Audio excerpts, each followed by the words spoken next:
To learn the good, the bad, and the reality of the off-grid lifestyle, click subscribe so you don't miss anything. Hit the bell notification. This is day 3, living on our off-grid property. And I think we pretty much got everything settled in. This is a continuation of yesterday's video. So I'm going to just follow up with some of the things that I didn't get to finish up with yesterday. So I spent last night hooking up the solar panels. And I'm telling you, I was wore out last night. I mean, I was just done. I'm going to get in shape out of all this. So that's key. The nomadic lifestyle, everybody says how healthy of a lifestyle it is. I've gained tons of weight. I'm out of shape. I mean, I did my walking and hiking and all that. But in the end, it just, you were cooped up more than you were outside. You know, on rainy days and cold days. But here, I'm going to force myself to do something every day, even if it's raining, because there's something to do. You know, when you're out in the national forest and there's nothing to do, get online. I mean, your mentality is just be lazy. But out here, I got something to do every day. So I put up the solar panels. Now I'm going to build a platform to put the solar panels on eventually, but right now I'm just going to leave them on the ground like this until I can get to that stage. That is not a priority to me. I can move them back and forth this way so I can mow or do whatever I need to do. And last night I just left them on the ground after I got them hooked up, because this morning I was going to raise them up like this. A fox must have had a really good night playing on them, because there was fox prints or dog prints or some sort of print all over these things. Then I saw rabbit tracks on them too, so he might have been chasing rabbits around the solar panels. It was kind of neat to see. So when we set the camper up, we set it up as level as we could get it. And actually it was spot on level. But the thing is, we were such a hurry and we were running out of daylight that we didn't really take time to level the bricks. So the bricks were catty corner and rolling over, and it was really a concern. Granted, it was only one night. Today I had to redo all that. Also, my shower water was running the wrong way. I had the drain on one side and all the water was collecting on the other side. Well, that wasn't going to work because it would just ran over my little trim that I had set up. So I had to unlevel it a little bit and get the water to run towards the drain. But that's fine. I mean, our head is actually on the high side, and that's key. As long as when you sleep, your head's on the high side, you'll be fine. Now, something that I found very interesting is Carolyn and I drink a ton of water. I bet we drink 6 bottles of water every day. I feel like drinking high quantities of water really keeps the toxins out of your body. My grandpa was a naturalist and a chiropractor. So he spent his life and career studying these things. And water was one of the big deals for him. Drink plenty of water. And I agree. I mean, I feel like I'm a healthier person because I drink water. A lot of water. What's interesting though, while I'm out here busting my hindside trying to get everything cleaned up and set leveled and solar panels so we could actually live on the property, I haven't been eating or drinking.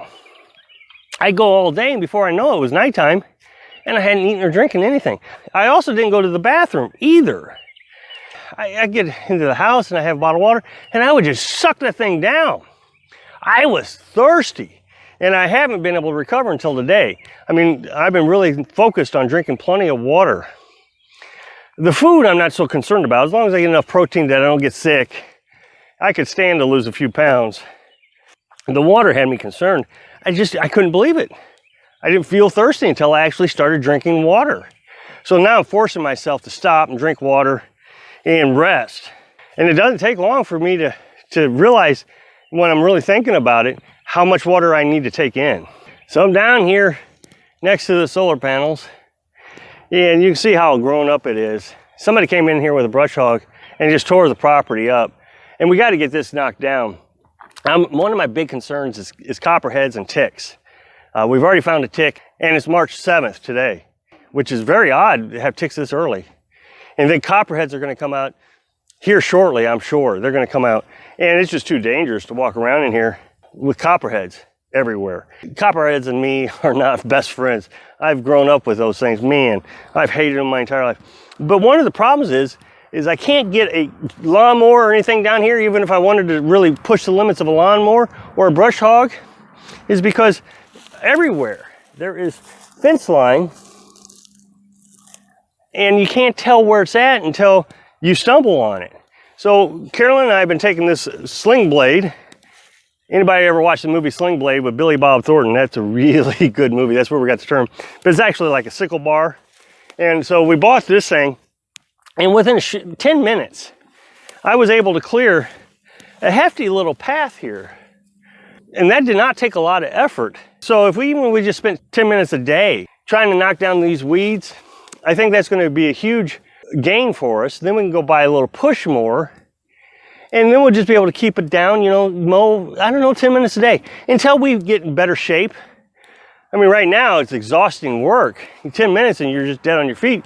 But as we get in shape, there's just all kinds of advantages to living off grid and doing everything old fashioned.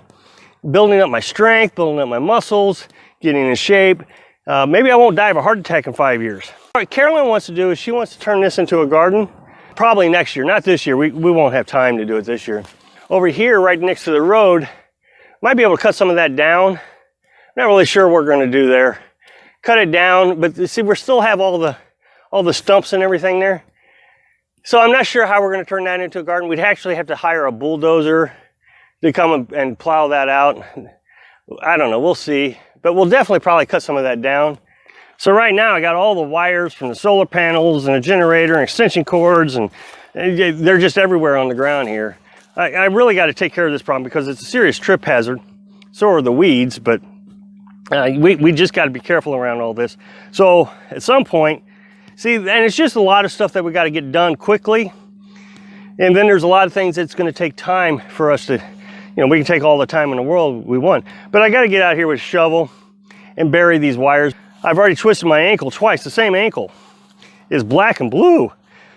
The biggest downside from being a nomad into living off-grid on your own piece of property is the lack of tools. Now, I know it's all cluttered up. It amazes me that we had these items in our truck. I mean, everything that we own came out of this truck. So we have limited amount of tools. I did pick up my saw and drill from Mom's house. So I got a little bit of tools that I didn't need to buy right away. But if I immediately started going out and buying all kinds of tools, I mean, we'd be up in thousands of dollars in overnight. So trying to figure out how to do things smartly so we don't have to buy a lot of tools. And like the sling blade or the sickle bar, whatever you want to call it, that was a cheap alternative to really trying to figure out how to buy big, expensive piece of equipment that we didn't need. Again, the downside in nomadic lifestyle is you sell everything. You get rid of everything thinking you're going to live the nomadic lifestyle, and then you realize, wow, I've sold everything. If you're going to go into the nomadic lifestyle, recognize you may not do it for the rest of your life, so you're going to want to keep some things. Now, the problem is if you put it in storage, those storage units are really expensive, and you don't know how long you're going to do the nomadic lifestyle. Carolyn and I did the nomadic lifestyle for 3 years. You know, how much that would have been? $50 a month. I mean, that's a huge expense just to store stuff. Now, one of the problems we're going to have with all the trash that we got is taking it to the dump. Again, that's another huge expense, and I don't want to rack up the cost of this property very high because I want to be able to sell it and make a profit off of it. If I ever need to sell it, I want to be able to make a profit. But if I'm spending thousands of dollars cleaning it up, then it's not a profit, it's a loss. Even though you may say, hey, you know, I bought it for 42 and sold it for 10. But if you spent 15 cleaning it up, you know, you're just at a loss. So I'm trying to be careful about that. So a lot of this stuff, of course, we can burn. The wood, that kind of stuff.